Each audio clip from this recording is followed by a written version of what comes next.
Okay, good evening, everyone. We had scheduled an executive session, but I think just as courtesy, we would go through the preliminary business first, just to, so the folks won't have to hang around waiting for us. The first item I have is the Rosebrook project.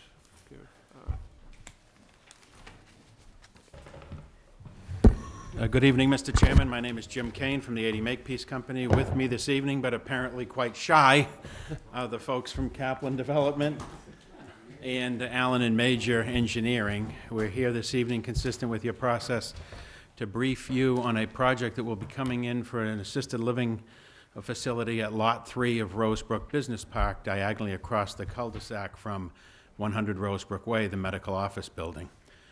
With me this evening is counsel to the proponent, Richard Serkey, Ben Wells from Kaplan Development, and who is way down there, Phil Cadera from Allen and Major. Allen and Major was our engineer of record for 100 Rosebrook Way and the balance of the project, so they've been picked up by Ben. Just to familiarize yourself with it quickly, you know Rosebrook Place right off of 28, down the road. 100 Rosebrook Way is here. We hope to get underway with the Mera building adjacent to it in the not-too-distant future. And up on the knoll is Lot 3, where these folks propose to build their all-American assisted living facility.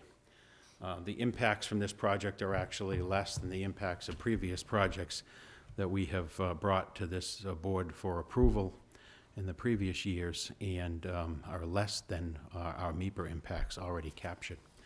So I will stop and hand it over to Ben now for his overview of what Kaplan is seeking permission to accomplish. Just legally, what we're seeking from the board is site plan approval and special permit, because under the BDOD, both are needed, and one of the specific special permit uses in the Business Development Overlay District is an assisted living facility. So this is a use that's expressly contemplated by special permit under the BDOD. Hi, Benjamin Wells, Kaplan Development Group. We are the developer, operator, owner of the facility, proposed facility. This is our third project hopefully third project in Massachusetts. We have two, one in Hanson and one in Raynham, Massachusetts. We have right now two under construction, one in Londonderry, New Hampshire, of the same prototype, and one in Warwick, Rhode Island. I'm just going to call up Stephen Humphreys from EGA, our architect of record, just to talk a little bit about the building.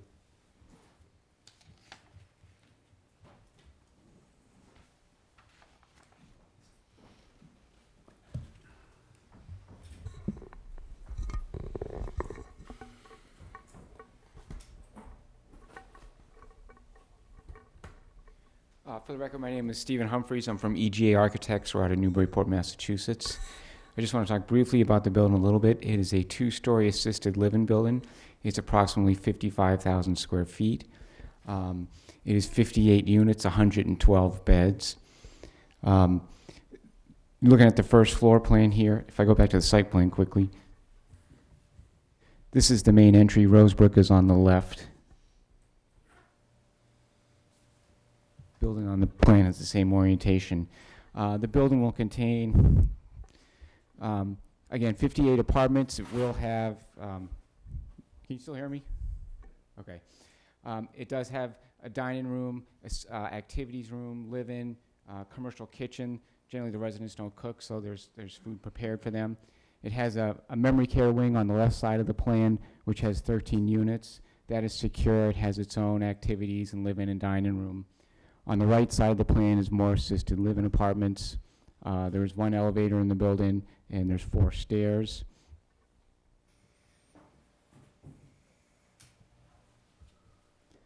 On the second floor, it is all assisted living apartments. The elevator, again, in the middle for your orientation. All of the apartments are generally shared. They're 2 bedrooms. So if you're looking at an apartment plan, there's a bedroom, and then a living room.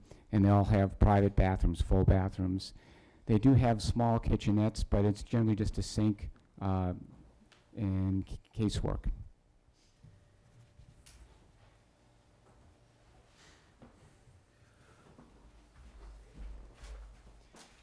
The exterior of the building we're proposing is going to be residential in character, so it's going to be hip roofs, two-story, small forms.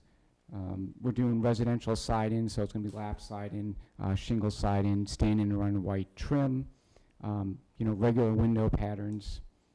Trying to keep it residential, trying to keep it like a home. And that's really kind of the short version.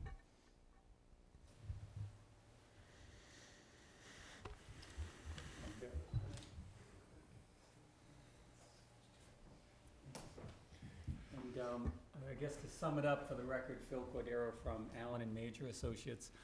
So from a site planning perspective, as Mr. Cirque had mentioned, we were here in front of this board, I think going 5-6 years ago, for permitting and development of what was a office space on Lot 3. So we've found, you know, a compatible use for the site. From a design perspective, it's very simple. The pad had already been prepared. The site is ready for development. All of our drainage is contained on site, and all of the utilities were stubbed and located in preparation for an eventual development on Lot 3 as part of the original medical office building development on Lot 1. So this is almost a turnkey project in essence. So we've been coordinating with Dave Pichette on the filing requirements for a site plan review and a special permit application. We also coordinated with him with regard to conservation aspects on the site. The board may recall that on the southern side of the site is riverfront area, and on the northern part of the site is, or excuse me, I guess western part is the riverfront, and eastern part is the cranberry bogs operated by A.D. Makepeace. So both of those are wetland resource areas. Because of the previous permitting efforts that were done on this site and the Permit Extension Acts that were put into place, those orders of conditions for the roadway work still remain in effect, and the development as proposed will not encroach within 100 feet to the wetlands. So he is comfortable with regard to no conservation permitting required as part of this application. So it would appear solely in front of the planning board here for development. You know, we've kept it as small of a package as we can to coordinate with the building and complement. As Mr. Humphreys mentioned, you know, 58 apartments. We're proposing 57 parking spaces on site. So it's essentially, it's a one-to-one comparison. The current zoning does not provide for a required amount of spaces for this use. So we've made the determination based on other facilities that Kaplan has managed in their portfolio. And that's a number of parking spaces that works well for them and their program. We've certainly made accommodations for the main entrance into the site. That will come in off of Road A, which was permitted under the non-residential subdivision through A.D. Makepeace several years ago. And you may recall that we were here in front of you a few months ago sort of cleaning up some permitting relative to that lot in preparation for this eventual filing. It will obviously have the connection off of Rosebrook Way, the cul-de-sac at the end of the street. And that will serve not only this facility today, but any future development on Lot 2 as we close in the box between Lot 1 and Lot 3 here shown on the plans. So we think we'll find it, you know, it's a reasonable project in this location. Engineering effort is actually very straightforward here, and look forward to coordinating it with the board and the consultant involved with the project. Any questions, anyone? A few. Just a couple. So when you come in the Rosebrook entrance, you head down to the cul-de-sac, you're gonna take a right to get to that. The road in front of it, where does that head? Where does that go? So that road that you're seeing there is the existing cart paths. It was to be built out as, again, Road A under the non-residential subdivision. So when Rosebrook Way was constructed, a portion of Road A was cleared and graded, and that runs to approximately about here, sir. Mm-hmm. And as part of this project, we will finish construction on the portion of Road A necessary to service this facility. The eventual connection of that cart path goes out towards Mosquito Dam Road through the cemetery and eventually out to Tyhonet Road. Yeah, is that gonna be finished, is where I'm heading? Is that gonna be done? Not as part of this project. So we're gonna bring the extension beyond the entrance to the next high point in the road before we have to install additional drainage requirements, and then we would stop the edge of pavement again. It would remain for emergency access vehicles at this time. Mr. Chairman, if I might further answer the member's question. This roadway today is gravel, and it is maintained consistent with the permit for 100 Rosebrook Way as the emergency secondary access to this facility in the event something happened along the other access road, John. Yeah, but once this 55,000-foot facility gets built, you're not going to upgrade that yet. Well, no, frankly, when the gate had been left open at certain points in the past, we received complaints that people were using Mosquito Dam Road as a roadway. And we have, periodically reminded the operations guys that that gate needs to be kept locked. Okay, So we weren't looking at this point to get into a through road scenario. okay. And then I just have just a question for the architect, for the developer, whoever it might be. 58 apartments, 2 bedrooms, no single units? No, the intent was to build the building at a more affordable market rate apartment. So we designed this back in 2011, and we saw that everyone was going after the really high-end assisted living resident. Not that this isn't high-end, it's 5-star. We actually have some pictures over there of the interior of the building that we'll be happy to share if you don't mind, John, putting them up here. But we figured that, as a assisted living provider, it was more important for us to bring the square footage of the living space down and focus more on the programming and the activities within our building. We've seen so many people go after the really high-end market, which is significant market rates of $6,000, $7,000, $8,000 a month. We wanted to go after more of a middle market clientele. In doing so, we brought down the square footage of the building. Typical assisted livings are 90, 100,000 square feet. Our building is significantly smaller, but doesn't lack any common space. And in doing so, we were able to reduce the cost for the actual unit. And we have in Hanson and Raynham, they're both at 100% occupancy. And typically, you'll find somebody wants the whole unit. They will convert one of the bedrooms. If it's a couple or a single occupant, they'll convert it into a den, which you'll see in the bottom right here. Or you will find that there will be 2 completely separate individuals with no common relation or anything that just want to live together.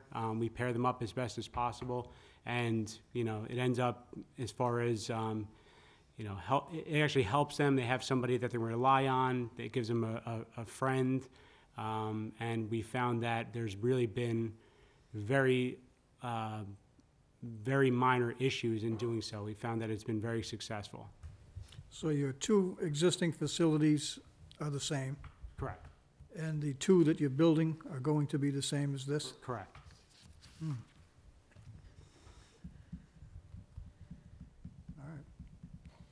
So, what can you say about the people who you anticipate to move in? Are these people under a moderate disability, or are they in assisted living for a particular reason?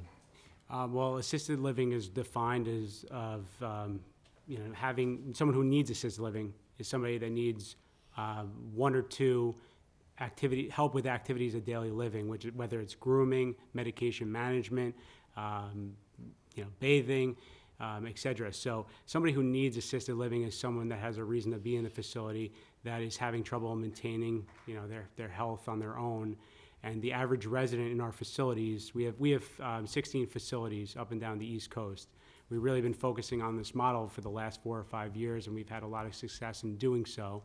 But people that are generally we're finding mid to low 80s is our typical resident population, and it's consistently people that, it's a need-driven business, so someone that needs the assistance, and that's where we come in and provide it. We have registered practitioner nurses on site, CNAs, aides.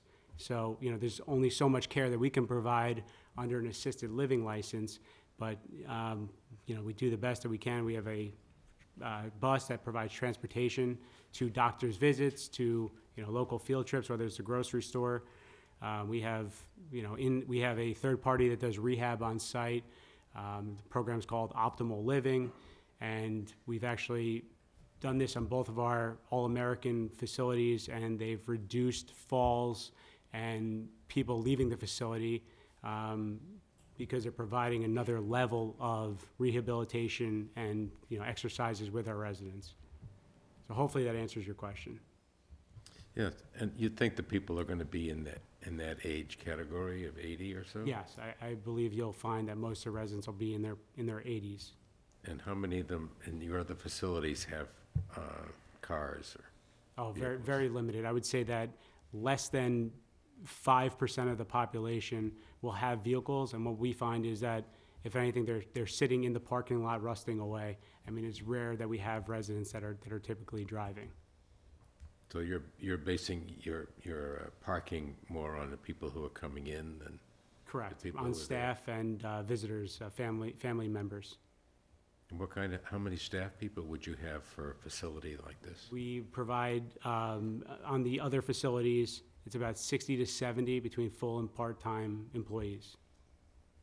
And we will obviously do our best to have local employment as well. It's our goal to, have people from the Wareham community serve the facility. Do you provide higher levels of care also, or? We have memory care, so as Stephen was talking before, that secured unit. And we have 45 assisted living beds, and then that memory care unit is, 45 assisted living units and 13 assisted living, memory care units as well. So there's in the building, there's actually 4 studios, and then the remaining are companion suites. But the memory care unit is a secured unit. People that, are of risk of elopement or leaving the facility or need that secured, setting, we provide that. And, they have their own separate dining area. They utilize the rest of the facility for activities and so forth under supervision. So, they're not a harm to themselves or anyone else.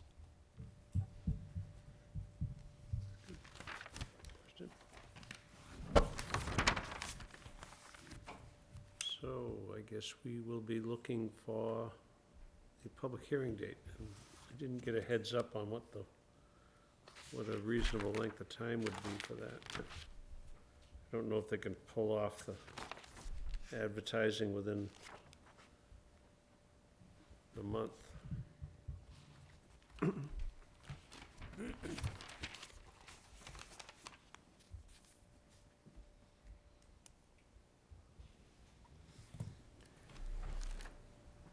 I would think to be safe, we should go with the first meeting in March. We can't make the second one in February? I don't know, I'm not sure what the timeframes are on the advertising. Can we make the Do you second have one in those? February? We need 14 days for, can we do that? 14 days in a public notice. Yeah, I think we can do that. Yeah, so that would be the 22nd? Mm-hmm. We can do that. If we can pull off the advertising, that's Yeah. fine with me. You got that? Well, we're prepared to submit immediately, so we can coordinate with Mr. Pichette first thing tomorrow morning, and we have the certified abutters list, everything's ready. The abutters here, in this case, are 80 Makepeace, so we're okay in that Yeah, regard. but you know how they can be. Oh, they're stickety, oh my goodness. So it's just the legal ad here, which we can definitely do. I'd be looking for a motion to set the public hearing date for, let's see, Mr. Chairman, will Mr. Rowley be the peer review engineer? Yes, yeah. Okay. for February 22nd at 7 o'clock. So move. Second. Motion's been made and seconded. Any discussion? All in favor? Thank you. Thank you for very coming much. in. Appreciate that. Thank you very much, and thank Thank you you, for members of doing the us before the executive session. Hey, Jim, just a quick, is building 2 gonna be built, though? They'll do the road for you, just to make sure. South tenants, that's the only Yeah, South Coast doesn't have, to build the building, No just more- need tenants. no more doctors wanna move down? Maybe, this would be a natural demand for 100 rows per foot. Thank you all very much. Next up is Walmart, Carabola Engineering.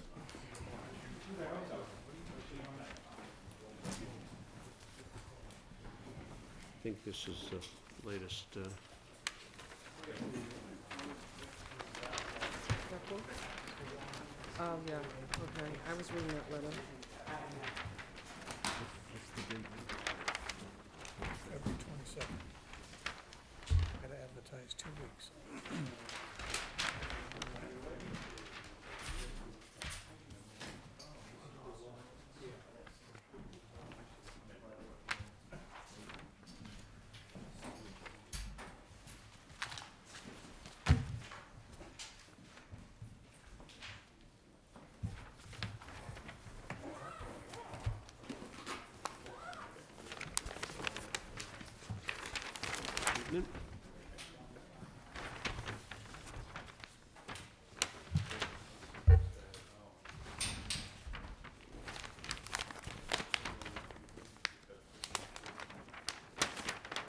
sent you in solo, did they? Everybody ready? Go ahead. Good evening.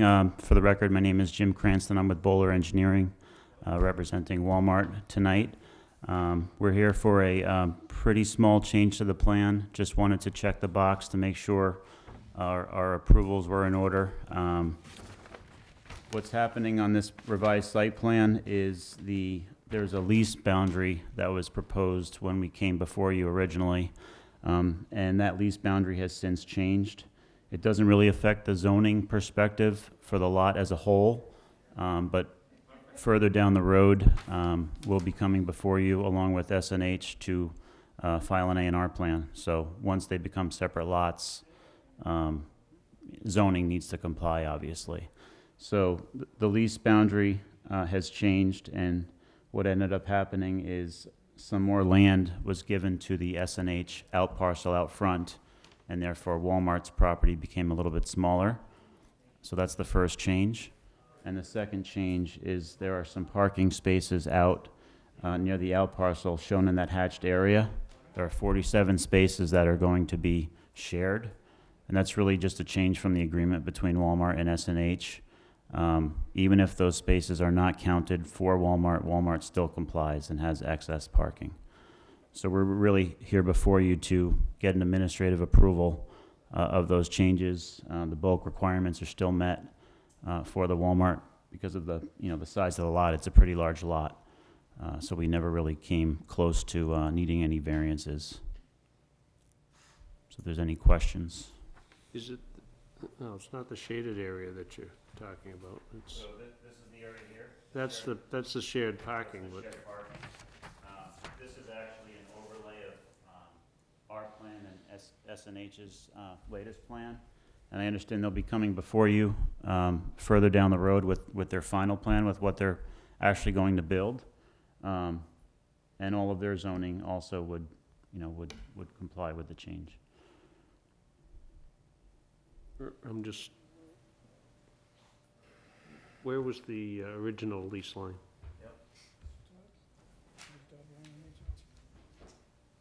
I thought that was the new.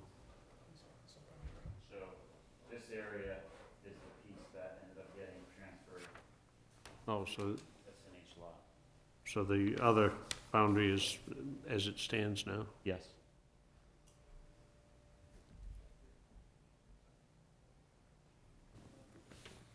There's about 26,200 square feet. Oh, was he over here? Yes. Again, we just wanted to check the box. That's really why we're here, to amend it. So that piece of land that they transferred to the right of to the upper side of the entry is just to give the land mass for the future development below. Right. What does that do with the road access in between? There are agreements, cross-access agreements that are in place that are part of the deal that they already worked through, before coming before you. We wanted to make sure it was gonna work for both parties. Doesn't really change anything else.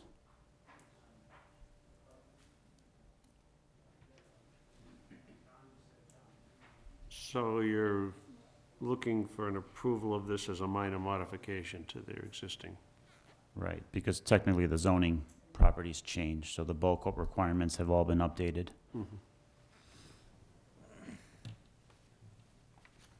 we'll be going before the ZBA on Wednesday as well. Entertain a motion as a modification. Sure. Do that on the mic? Entertain a motion for a minor modification for the Walmart site. Get that, Bob?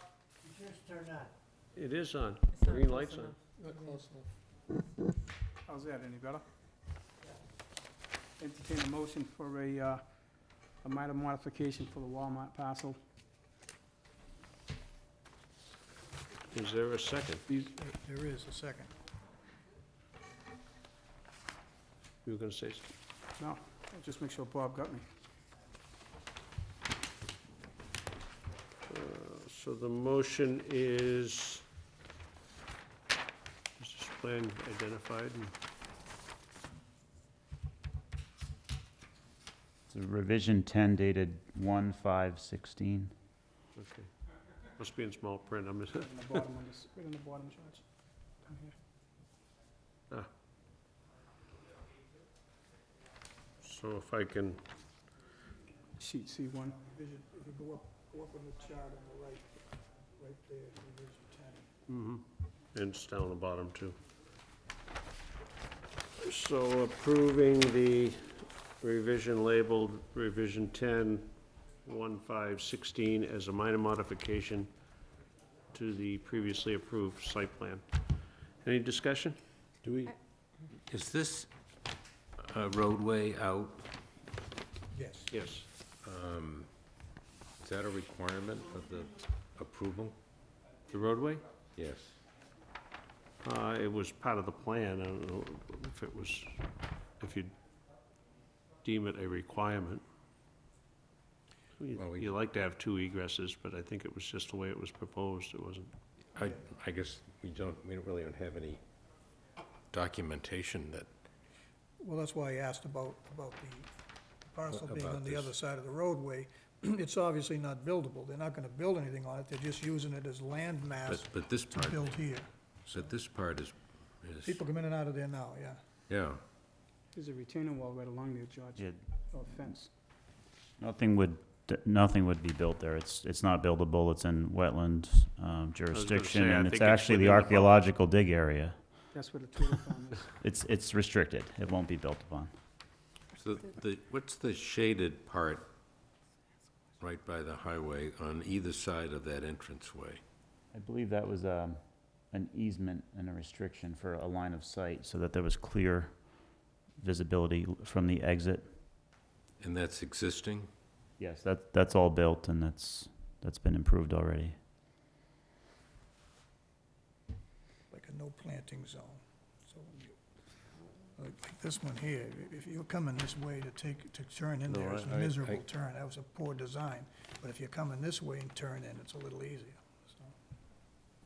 Yeah, I guess the only question is, do you need any documentation that if Walmart doesn't own this anymore, how do you know they have a right to go in and out of there? Well, I And asked do we that, care? I asked that question. He Yeah. said that there's, what did, when I Well, asked, they don't own it. Well, they lease it now. Yeah. Yes, right, they lease it. but there's right of way, there's, access given, permission given. That's what I asked him. It might be, Where's hel- this piece it down? might be helpful to put in the motion that it's an administrative modification, so that if you are looking for more paperwork later on, you could request it to get the motion through. Because we didn't put that in the word in the administrative approval. Well, when the initial site plan was done for Walmart or S&H, I think there was a document showing the SNH is Robertson. They own easement, so to speak, that, the Walmart, cooperative agreement between the two They kept the entities to building out use the front, roadways, right but, on the highway, to build something. but But that's, it would be at that's Walmart fine at if that that- entry, Okay. so we could use it. So they own it already. What's the difference? No, Walmart still now needs a right of way. You've changed the limits of the land. You've flipped over. So now the roadway that Walmart's using is in between it. Mm-hmm. As long as they have some sort of agreement that Walmart can still use it. So They're obviously, making this parcel bigger now. with S&H having to come before you for their changes and to amend this, I'm sure they can also address that same matter. That's all it is. It's Yeah, it's a mutual agreement. Just paper. Who owns this? Who owns that piece that's being transferred? S&H. S&H owns everything, They own the actually. whole thing. And they'll own everything up until we have an A&R plan that's filed and that the land is, if it's ever sold. Right now, it's a lease, the whole property's currently leased.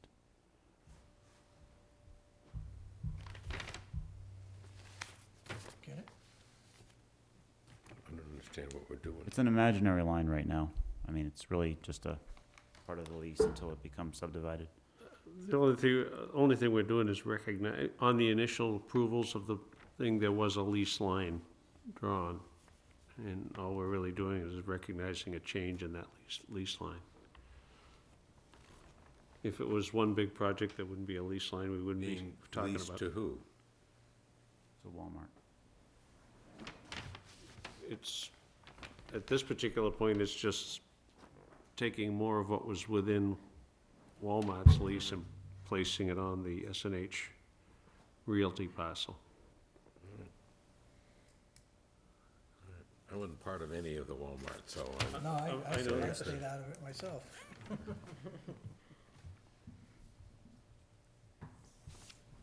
okay. Any further discussion? Hearing none, all in favor? Aye. Opposed? Thank you. Abstain?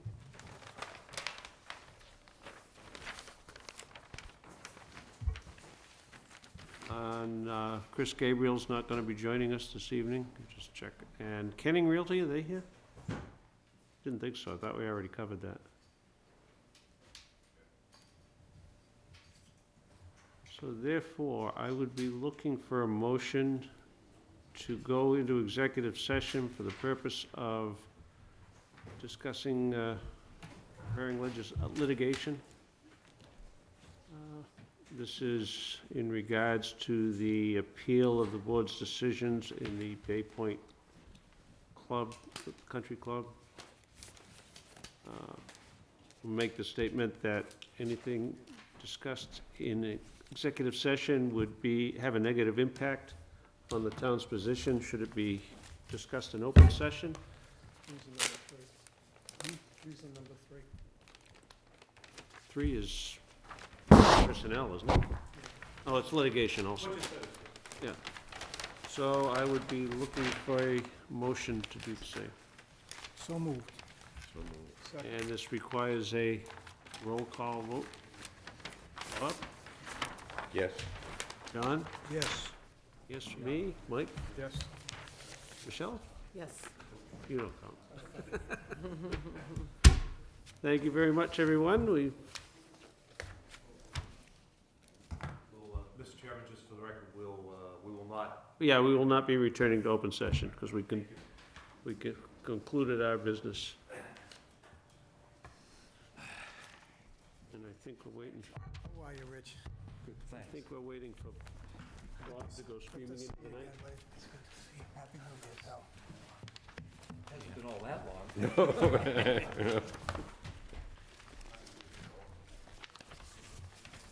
Michelle Fernandez. Rich Bill. Nice to meet you. What happened with Cannon Realty? Postponed, are they? I think that was a typo in the agenda because they already came in once to discuss. Okay.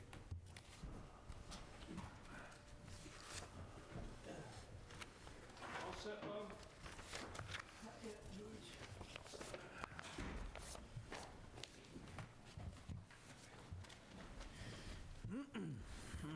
How's your son doing, John?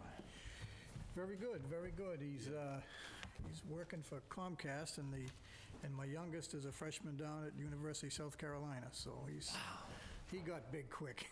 Wow. Yeah, John's been out of Suffolk 2 years now. It seems like he started just